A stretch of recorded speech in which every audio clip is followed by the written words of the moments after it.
We're in the Identity exhibition at Wellcome Collection, and we're in the Samuel Pepys room. So Pepys, in the 17th century, obsessively kept a diary, recording everything that happened in his life.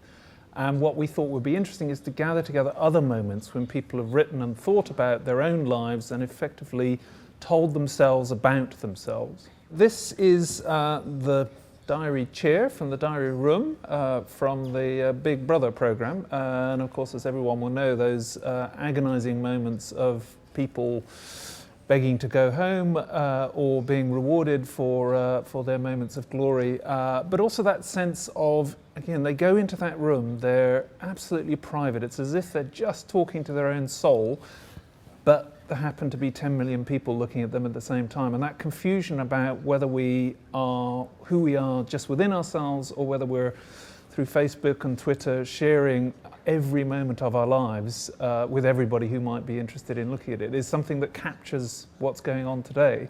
Are we who we are inside, or are we who we are in everybody else's lives?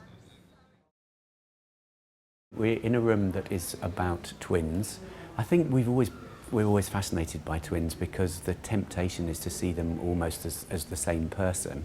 And of course, scientists have always been fascinated by twins because comparing and contrasting identical and non-identical twins kind of gives clues about certain kinds of genetic inheritance, and also raises interesting questions about nature versus nurture.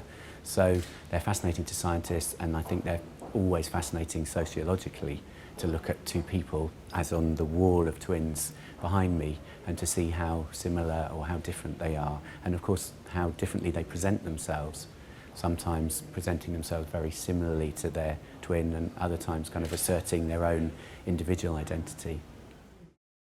We wanted that idea that you couldn't find out a lot about these people until you were in the middle of them, as it were. So the rooms reveal nothing until you get inside. And that sense, again, of us wandering around, I can see you, have a sense of what you are, but until we start talking, until you reveal yourself, I don't really know what's going on. And that, I think, is part of what the design of the show captures, that sense of mystery and then plunging into the world of somebody else's life. This is the room to do with Alec Jeffreys, who's the pioneer of DNA profiling. And what we've done is assemble some of the paraphernalia from DNA profiling, his technology, his scientific equipment that you can see behind me, some of the early stories of the use of that technology, but also material from his early life that's relevant to his life, but not relevant to his scientific achievements. So his cycling proficiency certificate we have here, and various other souvenirs, his early reading and so on from school.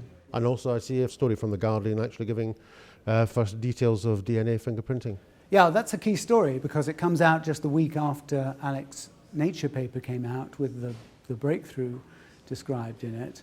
And then it was lawyers reading that story that led to this technology finding its way into society so quickly.